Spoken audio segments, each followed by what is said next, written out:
So our talk tonight is, how do we love actually? What is it like to feel that life doesn't matter? As a young atheist, Ned endured a traumatic childhood that left him wondering what the point of it all was. Science and religion failed to give his scientific mind a satisfactory reason for being here. Near-death experiences saved his life because they bridged and connected the dots between science and spirituality based on real data and facts. And what do they all say? That love is the most important thing we do and that we share here on earth. Yet for all the talk about the importance of love, why is there still so much strife and suffering? The real question and the crux of the matter is how to actually carry out this love. How do we make the most of our time here and honor the biggest lesson that virtually every experiencer comes back with? Ned will share themes of love across experiences and show examples in myriad situations of just what love asks of each of us. His bio. Ned is a software engineer with a curious scientific mind. After joining IANDS in 2012, the year after I started this group, he founded the first and largest online near-death experiences group on Facebook in 2013, which now has almost 350,000 members. We wouldn't be able to fit them all in here, so we're lucky it's not us. Okay. He is a former IANDS board member, and he frequently helps with the annual conferences, spiritual exploration, and, annual conferences, period. Okay. Spiritual exploration, biking, writing, and traveling light him up. He calls himself an amplifier for getting the truth out about these experiences to a world that is still largely asleep to them. Please help me to welcome Ned Matinnia. Thank you.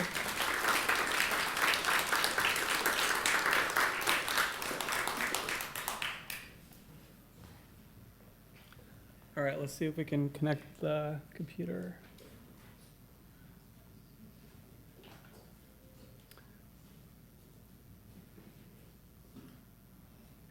Cool. Okay. Hi, everyone. My name is Ned, and sometimes I have a speech issue. It comes from trauma, and I'll talk about that in my talk here. And with that, how do we love actually? And why is it so hard here on earth? And for anyone wondering, I haven't actually seen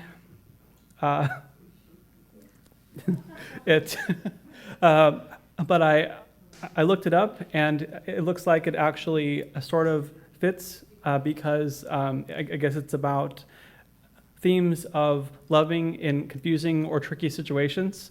So if anyone has seen it or loves it, then I am happy.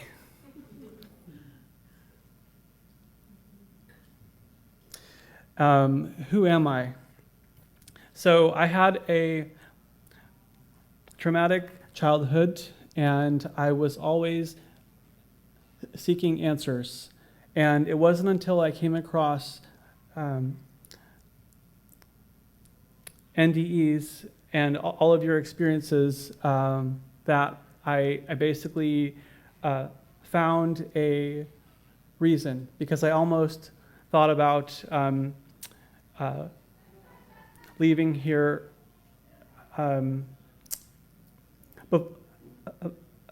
before my time. And in these experiences, love is the answer that they all talk about, and I was saved by that. And so, Barbara and everyone else, I thank you for sharing. And Mom here, she was and is gentle and loving. However, in my childhood, she was always in her own books and in her own room. I didn't have a healthy mother role model. And after she left my dad, she treated us to whatever we wanted, which in one hand, it was nice, but on the other hand, it wasn't too healthy. And sister, actually, this isn't a picture of her, but it kind of resembles her with her tattoos and piercings. And because of the trauma on her, she had a lot of anger and rage. She actually chose to be homeless and ended up in drug use at times. And death metal is her therapy. And also, because of her trauma and other issues, we haven't spoken in 2 years. And it's mainly because of him, Dad. And so it's interesting how his personality is controlling and strict. And whenever I've had readings from mediums and psychics, without me even having to ask or mention him, they always bring him up. And one recently had called him a tyrant, and that's accurate.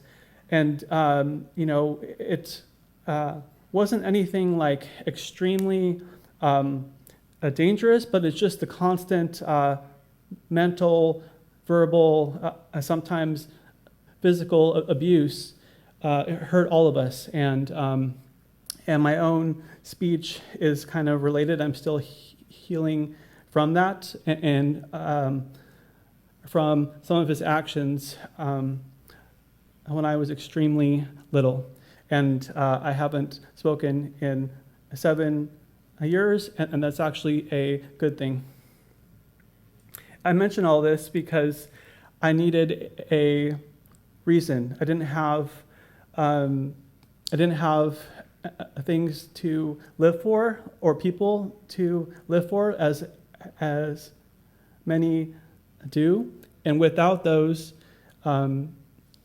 life, it seems like an unbearable prison. I have a scientific mindset, and because of that, when I was in high school, and especially I took my biology class, I learned about evolution, and I learned about how we're basically just a random accident, and everything is evolving, but we're on a tiny rock in space. And so I thought that kind of explained everything. And I thought, okay, well, if we're just a random accident, there isn't much to be here for, at least for me, in my shoes at that time. And in that whole belief, which is still extremely popular, atheism and materialism, which is the belief that only physical matter exists and emotions like love are just chemicals, and it's only to help with physical evolution, procreation, and that's it.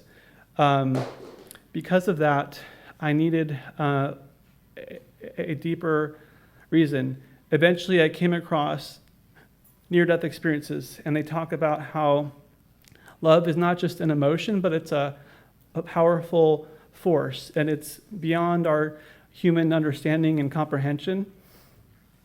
And they talk about how we are here to express love and be love, and at least try to live it. But then life happens, and it's just extremely, extremely hard at times, especially in situations that cause depression or extreme anger and pain, and a sense of losing one's future or one's family, all kinds of situations that people are facing every day. And in this, what I have learned, and some of you may also think about, is how these experiences are showing that Earth is a school, and really what we're here for is applying love, or at least trying to. And I know a lot of people even struggle with that because our egos are strong. Our egos is like, today I'm not interested in that. I'm kind of self-focused, which is fine and common, but what experiencers are sharing goes beyond that, and it's kind of asking us to humble our egos a little bit and look at our souls more. And our souls are not happy just being selfish at the expense of others.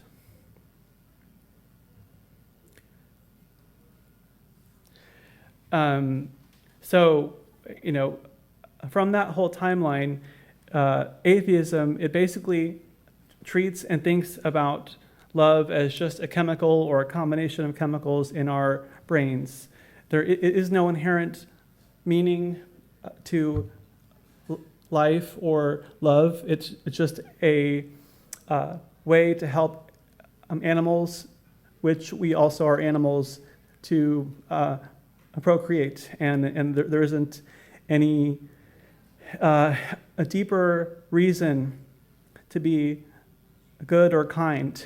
And it's interesting how a lot of the powerful people in the world think like this. Even still, a lot of the billionaires, a lot of the people at the top of hierarchies are extremely smart, shrewd, and powerful, but they don't have any awareness or sense about how we treat others, or even other countries or other businesses around the world. It's all a game to win. And this belief is still extremely pervasive. I live near Stanford University, and I talk to students there, and I talk to coworkers, and a younger coworker, he recently told me that he is nihilistic, which basically means that there is no purpose or meaning to life, and that if people can take advantage of others and get away with it, good for them. And a lot of this thinking is still extremely pervasive. When I was a teenager and I kind of was immersed in this, I grew up in a wealthy suburb. In my high school, a lot of the kids had Mercedes or expensive cars, which isn't a problem, but what the side effect was that a lot of them were extremely entitled, and with that entitlement came a sense of just the opposite of empathy, the opposite of caring for anyone except themselves. And ultimately, certain people or billionaires are now famous for talking about how the more children they can spawn, it's actually a good thing to help humanity and all this stuff. I don't intend to make this talk political, but it's more about looking at the heart and soul of what we're looking at and the intentions behind people.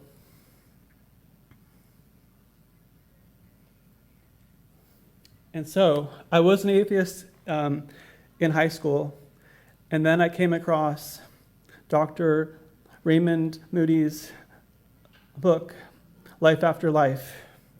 And in 1975, when he published it, it was the first reputable, modern, evidence-based information that opened my eyes that there is something beyond the current state of science at that time and religion.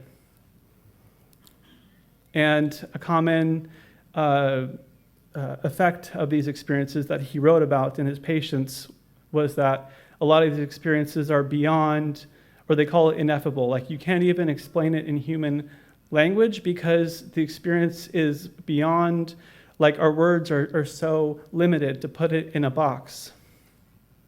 A lot of people have out-of-body experiences, and actually observing their physical body, but also the surrounding people, the surrounding conversations, etc.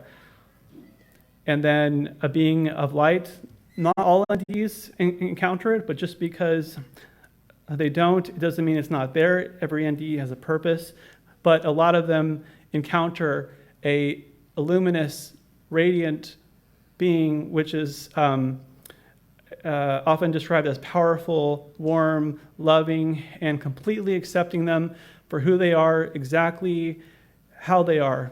Perhaps they are addicted to drugs, or they were homeless, or even a criminal, and it loves them no matter what. And it often communicates telepathically. And in these experiences, they often feature a life of review, and not just one's own experiences, but also how everything looked and felt on the receiving end. And so it's almost like that allegory or, karmic idea of everything you give out, you also receive. And I put this light here as a simple sort of example, the hand, because a lot of experiencers, they talk about how it's almost like the light or God or angels or even loved ones were holding them and kind of healing them with powerful and loving light energy.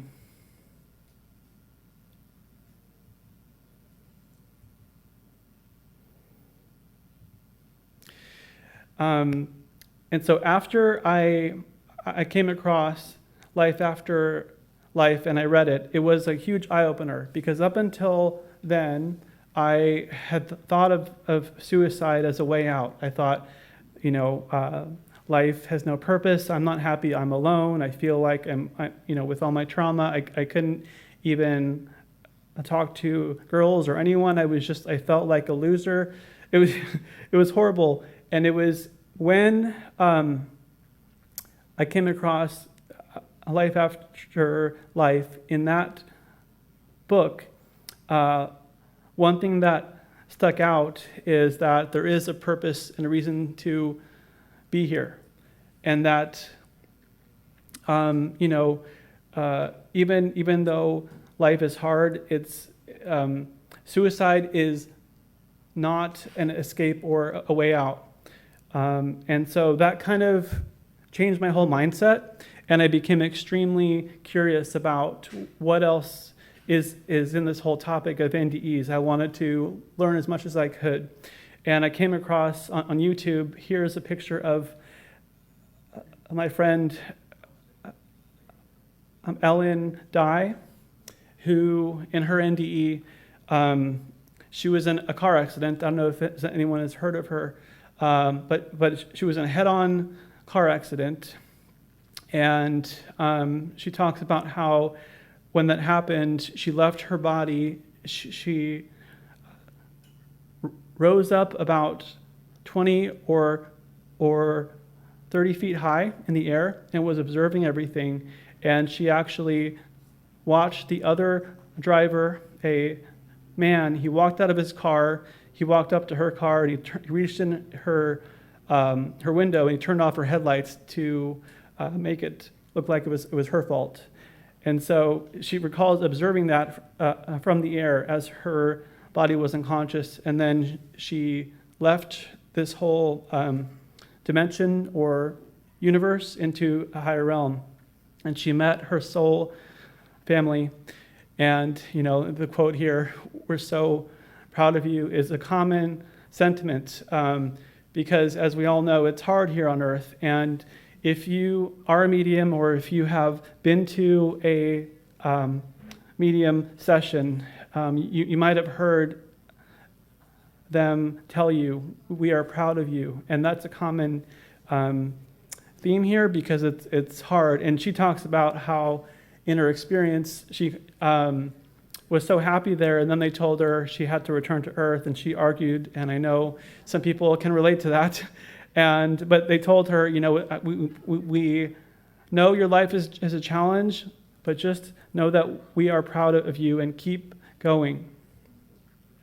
If you've heard of Mary Jo Rapini, her story was really interesting, and I have a quote from her after this on a slide. And her experience happened, she was at the gym working out, and she had I think an aneurysm in her neck because she lifted an extremely heavy weight, and then she passed out, and they took her to the ambulance and all that. But in her experience, it kind of opened my eyes because she talked about how she met a higher power. She calls him God or it God. It had a sense of humor, but it also had that love. And her story has stood out to me, and I'll share why after this. And then David Bennett, who you may have seen before or heard before, he is now in a spirit. He was a friend. He was extremely kind. I think he had his experience in 1983, I think, in March. It was in a storm, and he drowned off the Ventura Harbor. He was coming in on a ship, and his experience, he was an engineer. He was kind of a logical, practical man. He didn't have any time for spiritual things, and then he drowned in the ocean, and he left this whole dimension or reality, and he ended up in the presence of a light and his soul family, and they kept on telling him that he had a purpose. And he also, after he realized that he had to come back to earth, he fought too, and he argued about it, and they told him repeatedly, no, your time is not here yet because you still have a purpose. Martha and so her experience was also one of the first ones I came across, and she currently lives, I think, up in Santa Rosa, near where I am in Palo Alto. And I've seen her at some of the conferences, IANDS conferences. And her story or her experience, she was in college, and her and her friends were on a boat, water skiing, and she fell, and then the rope caught around her neck and choked her. And in her experience, she talks about how we all came here on earth in this particular life to learn things and to grow. And she realized how she had been living up until that point in high school and college, partying and drinking. She realized, I'm wasting my time. This isn't why I came here to earth. And so she came back vowing to live more from her soul's mission, which is around love, as all of ours are.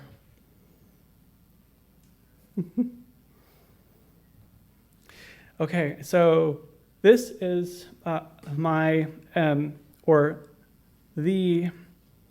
near-death experiences group on Facebook. And I took this screenshot a few weeks ago. We're almost at 350,000 members, and I have not had to advertise or put it out there. It's all organic, and I think it's just the topic. I think a lot of people are curious. I think a lot of people are wondering, like I wondered back when I was a teenager. I needed a deeper reason that I wasn't taught in school or universities or churches. I needed more relevant, real world, and current answers. And a lot of the people who come in the group are experiencers, or they are simply curious. And a lot of them have grown up religious and are afraid of hell, and they come in to ask their questions, and experiencers help them out and kind of calm their nerves, that it isn't about exactly how you were taught in a book. Like it's a much more grander experience. And I put the background here of the cosmos because a lot of experiencers find themselves out in the stars and galaxies and universe. And so I created this on September 15th, 2013, which is 13 years now, almost. And it was after I attended my first IANDS conference, which was in Scottsdale, Arizona. And as soon as I heard about it, I signed up because I thought, I used to be extremely depressed. I used to feel there wasn't a purpose to life, and all of a sudden these experiences are real and they're happening, and all of a sudden it became my biggest passion. Like I was a software engineer at that time, I still am, but my passion is to help tell the world to wake up like, hey guys, these are real. And even though every year we hear about articles, like in Scientific American, they say, oh, we've figured out this is just a lack of oxygen. It's the same BS story, because the people who are writing those articles are not looking at or talking to or actually studying what these experiencers are. And there are scientists who are truly looking at them, and I commend them. And we're now almost to 350,000 members. And when I started it was just as a place to share articles and videos. I didn't have any intentions of it becoming huge or anything. I just thought, there's all these videos on YouTube, there's articles, and I wanted a place to consolidate them. And I'm so happy that the world is curious about them. I have 7 moderators who help me out, because this is a 24/7 labor of love. Even when I'm traveling or nighttime, there's always, issues or arguments, or you have to approve a post or whatnot. And so I call it a labor of love. And I always pray about it because, I wanted to help people. I wanted to help the world. And I made it a public group on purpose, because there are a lot of private NDE groups out there. And I made it public so that more people can become aware of it. Because on Facebook, if you like, or if you comment on, or if you post in a public group, other people who are related to the person will sometimes see that and get curious. And if you're on Facebook and you're curious to join, it's at facebook.com/groups/return-from-death.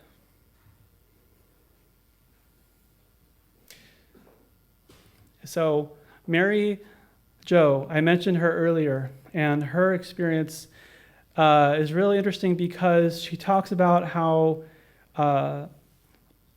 when she passed out because of that aneurysm in her neck in the gym, I think she, I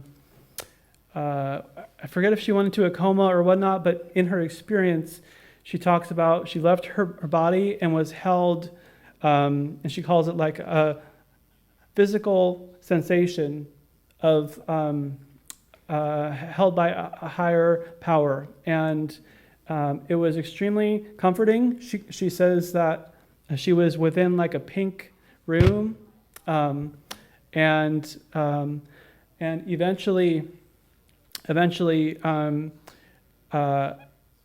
she was in this conversation with a higher power. She calls it God, and it told her, "You can't stay because you have more to do." And she was kind of surprised and a little unhappy about that. And she asked it why, and it said, "You haven't given enough." And of course, in a gentle way. And she argued about her work at the cancer center, being on call 24/7, helping out in practical ways. And it told her, let me ask you one question. Have you ever loved any person the way you've been loved in this short time here? And she responded, "No, it's impossible. I'm just a human." And it lovingly and gently, and even she said with a chuckle, it said, "You can do better." And so I take this because it's a perfect example of how when we love, there are different aspects. And so we can help out on practical services. We can help people out because it's our job. But there's also the emotion behind it, the intent behind it, the empathy behind it. And I think what God was explaining here is that it's also about making others feel seen and supported on an emotional level as well. And my friend Louisa, and so she also is a former atheist who reluctantly acknowledged that there is a larger reality after her NDE, and even her guide Ignacio, who she met in her NDE. And so she is smart and feisty, and back when she was, I think, in college, she was always interested in being cool and hip. And at that time, that involved doing cocaine and things like that at the clubs. And so part of what caused her experience was that she talked to a dealer, and he sold her some supposed cocaine. It turned out to be lidocaine, and she ended up being poisoned. And in her experience, she left her body, and kind of she describes flying up out of the atmosphere and into this other realm. And as an atheist, for her, she wasn't expecting any of this. And so, and she talked about how eventually she was actually taken to this house overlooking the ocean, and she realized that all her ancestors had passed through this house, and it was a huge symbolic meaning for her, and meeting a higher power there who did actually show her and tell her that this whole world beyond Earth is truly real. Her personality is a tricky one in terms of, even after her experience, she struggled for years conflicted about this whole experience, because the last thing she wanted to be was a goody two-shoes. And she's like, well, I had this experience, I met a higher power, and so does that mean I now have to be all normal and boring? And so the answer was no. However, in her experiences afterwards, she got into alcohol and would party. And in her NDE, she met a being who eventually told her that his name is Ignacio. And it was in several situations in her life after that he showed up for her and he saved her life to get her attention. And she finally has, let's say, evolved. And so in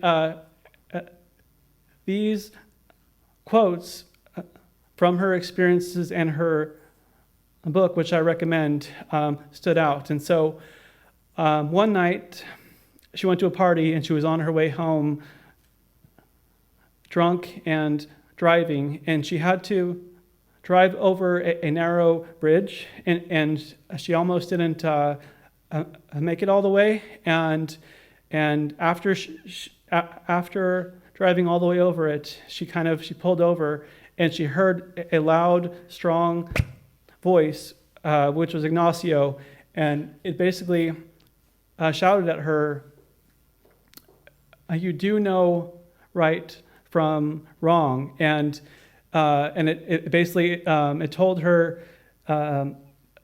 that she is free to destroy her life if she chooses, but that isn't the outcome that he wants for her and that her soul wants for her, and that if she doesn't change, then this is the last time he would help her. And so since then, she kind of surrendered and said, okay, I'll change, and she joined Alcoholics Anonymous and cleaned up her life. And in the years afterwards, he has helped her with nudges or inspirations about signing up for health insurance, and she kept on receiving those nudges. And a few weeks after she did that, she was diagnosed with cancer, and so it ended up saving her that way. One time, she was driving, and in Seattle, there's a lot of hills, steep hills, and he told her that her brakes are failing and she needed to pull over. And she kind of argued a bit because she thought that's impossible. And then he shouted one more time and to pull over at the next turn, and she did. And she realized that her brakes actually gave out, and it was just before a big hill, and the mechanic had told her that it wasn't because of her pads. It was this other thing, which is kind of a lot more sudden. So anyway, he helped her a lot with her life, and a big thing, which was part of her trauma, was that when she was a teenager and rebellious and always had to be edgy and try to get people to like her, he told her, just let people love you. Relax. It's okay. It isn't about impressing anyone. It isn't about trying to be cool. It's about realizing that we're all together. We're all family. And she talks about how, as an AA sponsor, this young woman joined and asked her to be her sponsor. And initially, she was a bit hesitant. And then she heard Ignacio in her mind tell her, how is she any crazier than you were? Just love her. And she did, and has become a a friend. David Bennett, we mentioned him earlier, and he drowned in the harbor off of Ventura. He learned in his experience, and from those light beings, he calls it AT&T, which we've heard as the telephone company, but what he learned was acceptance, tolerance, and truth. In terms of, there are so many people in the world and so many different cultures. There are people with blue hair or piercings or whatnot, and it's just a matter of everyone is worthy of love, and it isn't about judging anyone, especially if they're not hurting anyone. And so it really kind of softened his kind of logical and perhaps narrow perspective. And one thing interesting was that for weeks after his experience, he says that around palm trees and other animals and plants, he saw the colors and the energy around them, the auras. So I find that really interesting. Rudy Rudinsky. He grew up in Texas as a strict Baptist, and in the Cold War, he was taught to hate the Russian commies, gay people, immigrants, everyone who was not exactly like him. And in that whole world of fear and judgment of self and others. And he was in a car accident that nearly decapitated him. And in that experience,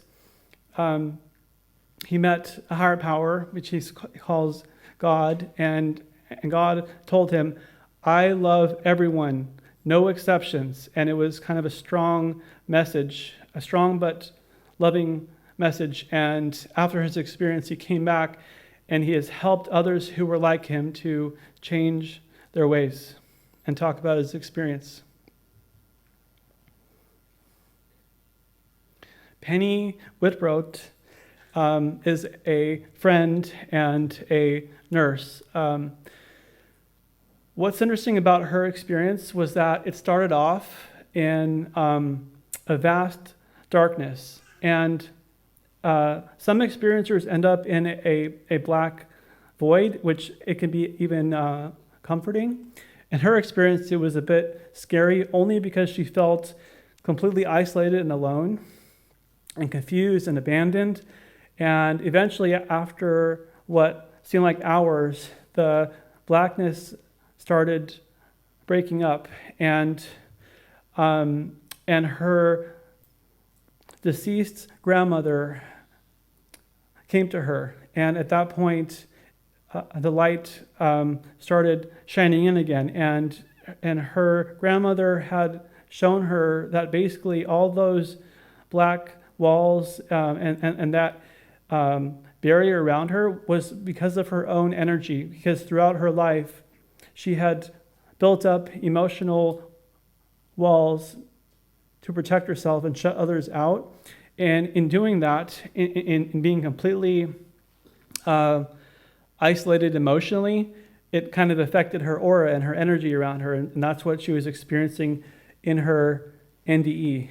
And so it was a lesson for her to open up and to let other people love her and let herself to love others.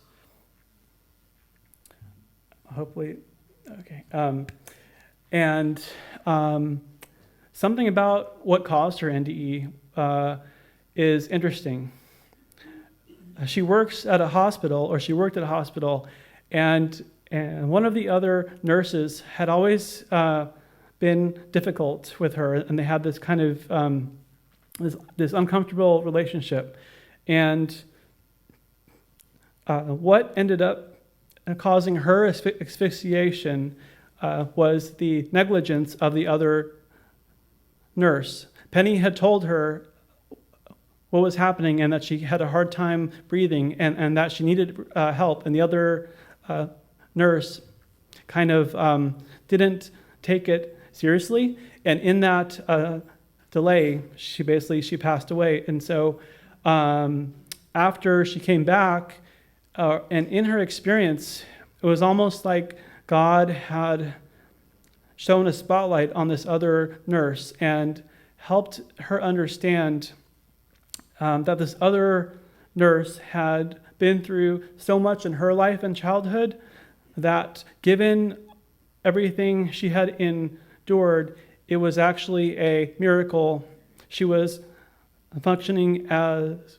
well as she was. So even though it didn't excuse or justify how she treated Penny, Penny understood all of her pain and issues, and she actually wrote her a heartfelt letter afterwards and completely changed how they saw each other. And it's just an example of how oftentimes this kind of love, which isn't always obvious on the surface, is within us deeper down. Chris Batts, I think he's spoken here, right? Yes. Nice. He had his book, I think it's called Boom, The Life and Times of a Near-Death Experiencer. But it talks about his own suicide attempt and what happened with it.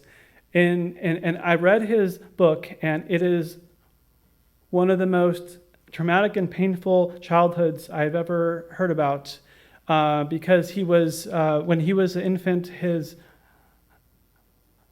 mother put him up for adoption because she didn't want the responsibility or all of that of having a child. And then he went through foster homes and dysfunctional families who treated him like dirt, and just his whole childhood was extremely painful.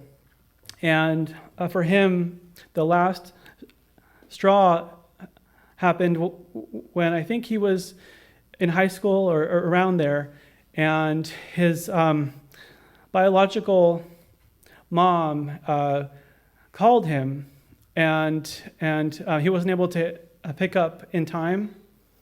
Here we go. And then he called her back from his cell phone while his friend was driving on the freeway. And when she answered, he was all excited because she called him, and I think she told him that she'd called him on accident, and that she was not interested in any real connection with him, and to never call her again. And he was so hurt, he just threw his phone out the window. He jumped out of the car onto the freeway, and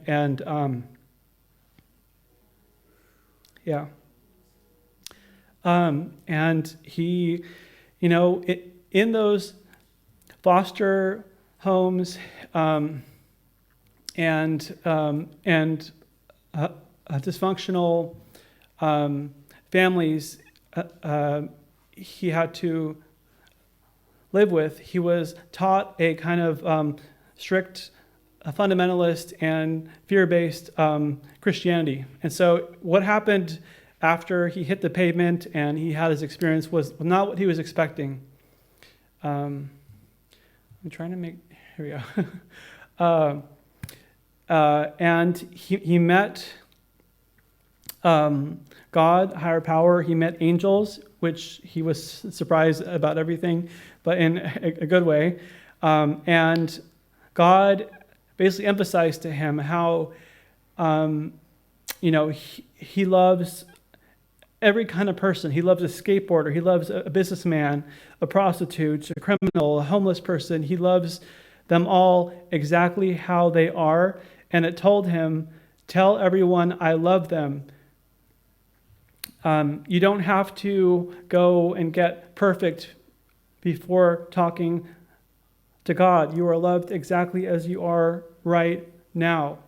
And ever since his experience, he now works with special ed children, and I think he does a lot of talks like here and other places to help spread that message that God directly had told him. Barbara Harris Whitfield. I don't remember too much about her experience, but I know that her life up to her NDE had been focused on wealth and materialism, on fancy homes and boats and cars. And in her experience, she came back realizing that while those things can be nice and enjoyed, but that wasn't the point of life ultimately. And it's about what we do here, how we treat each other, and how we resolve conflicts between people that actually matter the most. And so ultimately, in all these experiences and many more, a lot of people talk about how Earth is a school. And what are we actually learning here? In summary, perhaps we can call it love, or our character, or our, let's say, our maturity, how we treat each other, how we treat the earth and nature. It's often not easy here. It's like a gym or a boot camp, and if you picture a gym and you see the weights over there, but you never pick them up, well then you're wasting your gym membership. It's about actually picking them up and using them. And in a way, our effort to love in challenging situations, or to just accept or tolerate someone who makes us uncomfortable, perhaps they're from a different religion or a different country or hairstyle or something, if we can just tolerate or accept them for who they are as a brother and a sister, that effort is the reason we're here. And people talk about how in spirit and in these NDEs, in that world where love is all around us and it's almost like we're in the ocean and just surrounded by it, it's easy. But here on earth, it's like we come here to stand on our own 2 feet. It's like, okay, if you're in a place without any support, how much can you shine on your own as a star of, our aura, our energy, our influence of benevolence? And I actually feel like in my short time here with Barbara, I've actually seen this in action, because it's the little things, like when we're out walking and there's a piece of trash on the sidewalk, she'll actually pick it up, and she'll actually talk to strangers and fist bump other people who are redheads. And it's a great example of just like applying love, kindness, fun even in the world. Because a lot of people, and I've seen this, I've always have been sensitive, and I have seen how in public people often have a guard up, and they kind of have their own bubble, almost like how Penny talks about in her NDE, all that blackness of keeping others out and keeping a protection of strength, or an appearance of strength. But that those walls also are kind of blocking a sense of shining more love in the world, or more fun. So I thought Barbara's example in the world is a great anecdote. I hope it goes back to here we go. Okay. Also, a lot of experiencers, they talk about how, since this is Earth School, a lot of us, we chose a lot of our challenges, and we chose our parents, we chose perhaps, like I've been told in mediumship readings how all of what my dad did to us, my soul knew that would happen, but also that I had a chance with my free will to either work on healing that or to not. And so again, it's like a boot camp. It's like you sign up for something hard, and you know that like if you sign up for the military or basic training and you're all excited, and then after you're in there, you're like, why did I do this? But then afterwards, if you graduate and you're like, man, I am so proud and powerful. And so if we can imagine and remember that Earth is like this, it helps to put the challenging situations in perspective. Okay, and so love lessons in my NDE group. Something we come across is religious people who are not interested in learning about NDEs as much, more about preaching particular beliefs. So that happens. There's also arguments and conflicts. We have an atheist who's arguing with a religious person or whatnot. And so these situations happen almost daily. And as a mediator, I find that like my job and our team is about how to kind of resolve these kind of situations in a loving way. And sometimes, the best answer, if you have a strong opinion on something and someone else, is not interested in changing, you can agree to disagree. And just remember that they're a person and they're a kindred soul, a brother, a sister from another mother, and that helps a lot. Hopefully, okay. And then ultimately, what is beautiful in the group is when experiencers are sharing or they're helping each other out and saying, yes, I saw what happened, or I had that happen to me. And that sense of support is so valuable, because for a lot of experiencers, there is literally no one else they can talk to. They can't even talk to their spouse or family or doctor, because a lot of people, they just don't want to hear about it. And so it offers that place for community and support. And I think a lot about how to apply love even in the most challenging situations, like in traffic, in business.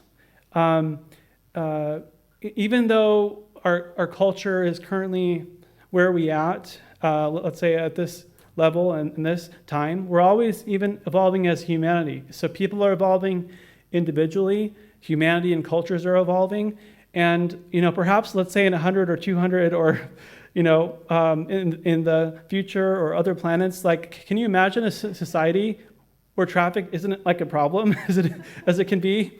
It's all about us and our choices.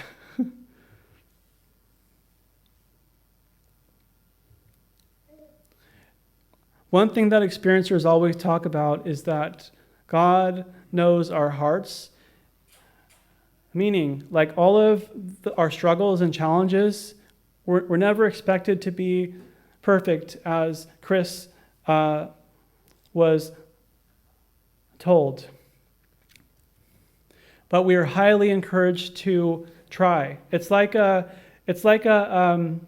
toddler learning to walk or do anything. It's about, it's that effort that makes it all worth it. Even in the example of, let's say there are people that we have hard times with, tolerating someone we find uncomfortable or different than us is more loving than hating them. Accepting them is more loving than tolerating, and loving them is the ultimate goal. If we can apply that to people at our job, at our home, at across the world, on social media, it would help others, and it would help our own evolution, because we are here to learn and grow. And for people who, let's say, their egos are strong and they aren't ready to kind of put these into practice, it's almost like the analogy of, well, you can either try it now, or you're going to have chances to retry it in the future. And so why not now? And I hope it goes back. Okay. Also, we often hear about treat people how you want to be treated, and also treat people how they want to be treated. And so if someone, you know that they perhaps have a preference for one thing over another, some people will say, well, I don't, I know they want that, but I think that they actually should, I want this other thing, and so I'll do this other thing. But empathy is about putting ourselves in the other person's shoes and realizing how important or precious it is if we try to meet someone at their level and honor them at their stated boundary or preference. And that's loving. And it's better to try and fail than not to try at all. If you've heard of Howard Storm, this is him, and he's an experiencer. He is a self-described, used to be an arrogant atheist. He died from a medical emergency in a Paris hospital. Initially, he went to a dark and scary place, and there were cruel, sadistic beings who tried to hurt him. Eventually, even though he wasn't religious, he did the only thing he thought of, and he prayed, and he was rescued out of there. Jesus rescued him, and then they had this whole conversation. A lot of these experiences, it seems like in earth time, even if it's only a few minutes, how it felt on a soul level could be hours or days or longer. And part of the conversation, when he told them he'd have to return to earth, he fought with it. And he's like, I can't go back there. I'm a failure. They will hate me. Because he finally, in this experience, I think he had a life review, and he realized for the first time how other people saw him and felt about him. And he realized, oh my God, I'm a failure. I don't want this to happen again. And Jesus told him, life is about making our own best effort. And when we make mistakes, because we will, learning from them. If there are 3 options or ways to respond to a situation that keeps happening, and you've tried the other 2, next time, try the other one. Do something different and change it up, and that's how we grow.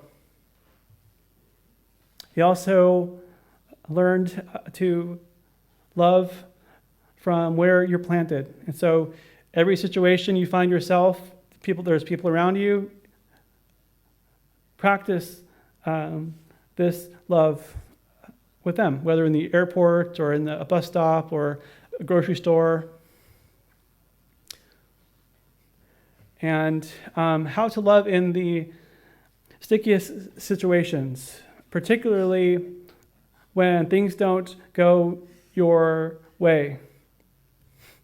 One thing is that we need to go easier on ourselves and on each other and ourselves.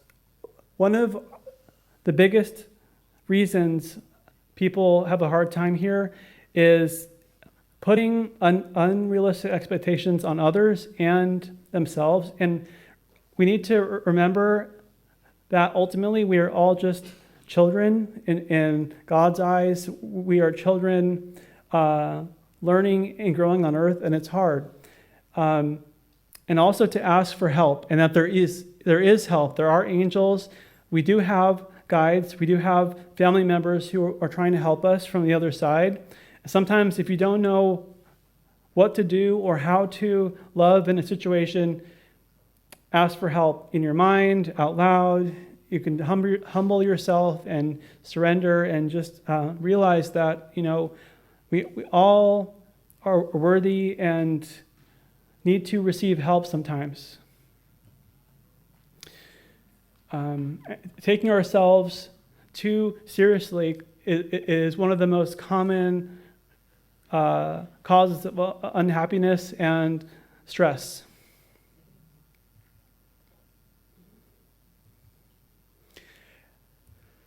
Okay, and so how to love in the business world?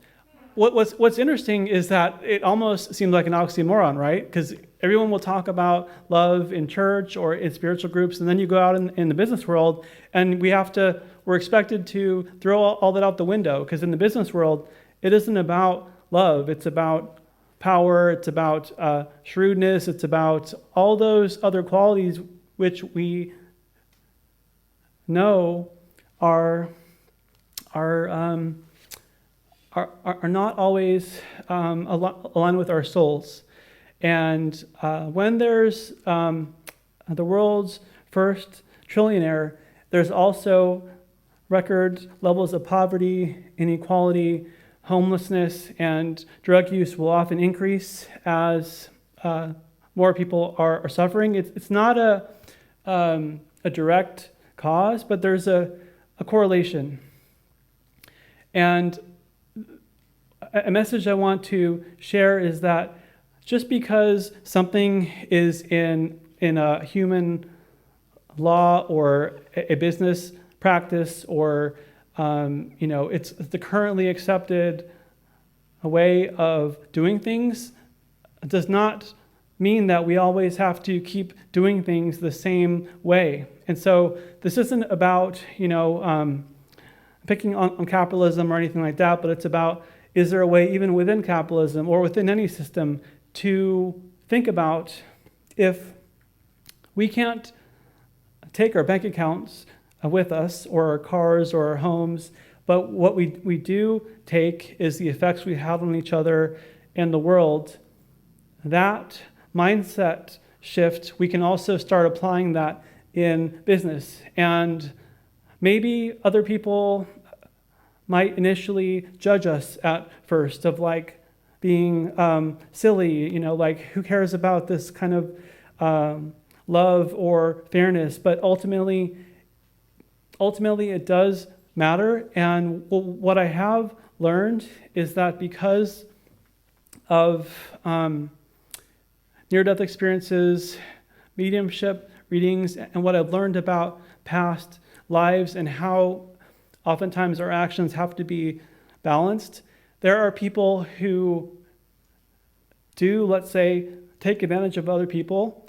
Eventually, it'll have to be paid back in some way or another. So it doesn't make logical sense to go ahead and continue that if we know it's counter to our souls and to life and beyond.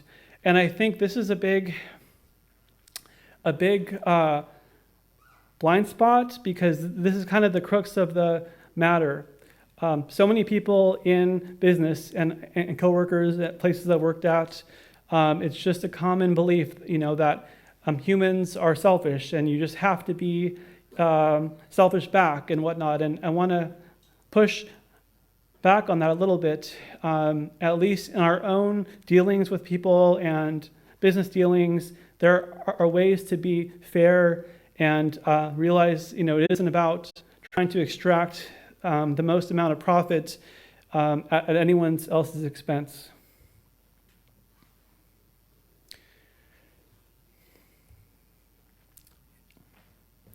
I talked about how, as an atheist, that is a common belief out there, even today. A lot of people believe that what we do here ultimately does not matter. And what these experiences are all showing is that it does. We will relive everything in our life review, but also other lives in the future.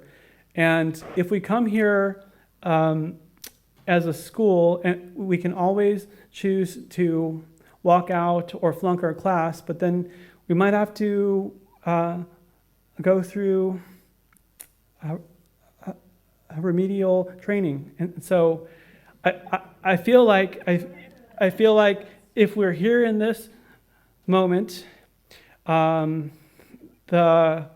best way is to make the most of right now. And I think that's it.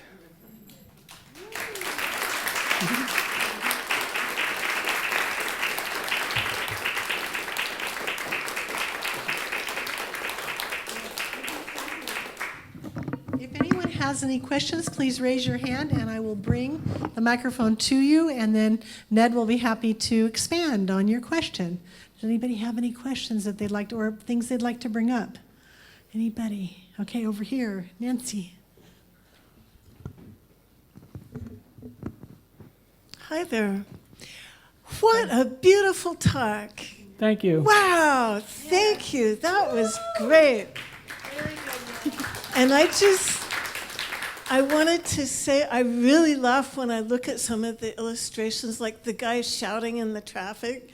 And you said, well, maybe in hundreds of years, well, actually on another planet, maybe we'll be okay in traffic.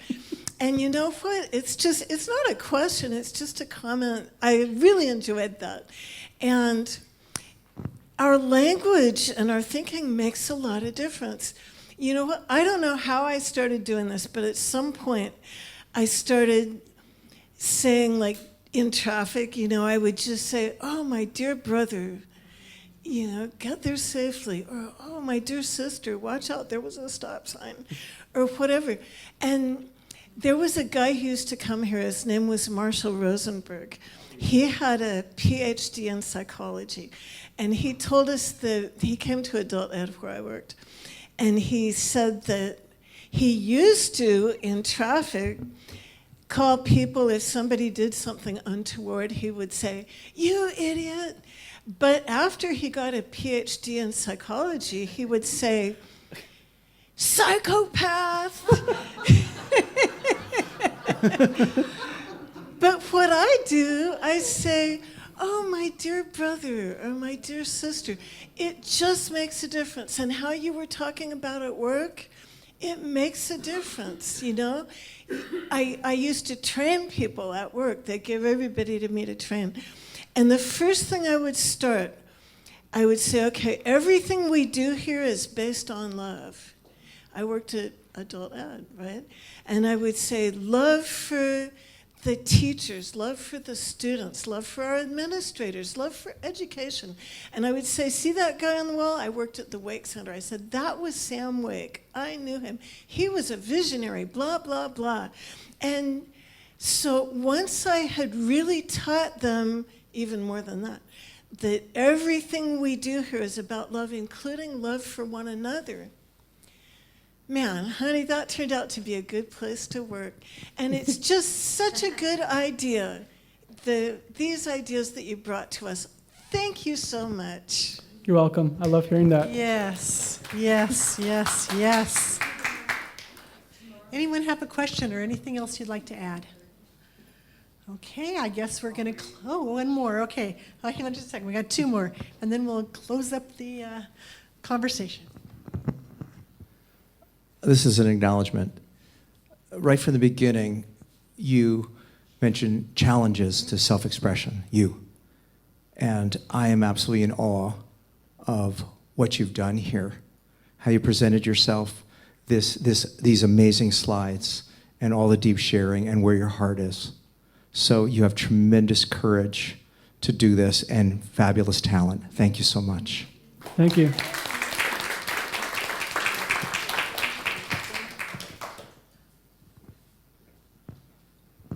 Well loved tonight, Ned. Well, Ned, I'm glad to meet you. I just found your near-death experiences group a few months ago, and I'm one of your members. I love So that. I'm 350,000.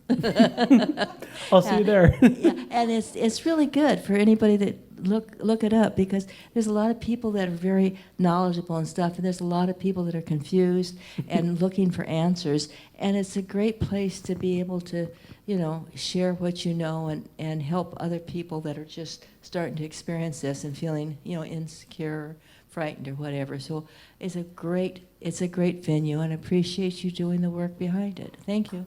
I appreciate that. And if you see any rude comments, if you click report to admin, and we'll clean them up. So that for you and anyone else who's hearing this, I harp on this a lot because, being at this size, I can't be watching all the time. And so if anyone is in the group and you see anything that doesn't belong, if you click report to admin, it'll help us to remove it. That's great. That is great. Well, this group is to help you understand near-death experiences, life, death. But what he's doing is spreading that all around the world. 350,000 people. I mean, gosh, that is just incredible. He's got a beautiful heart, and that's for sure. Let's thank him.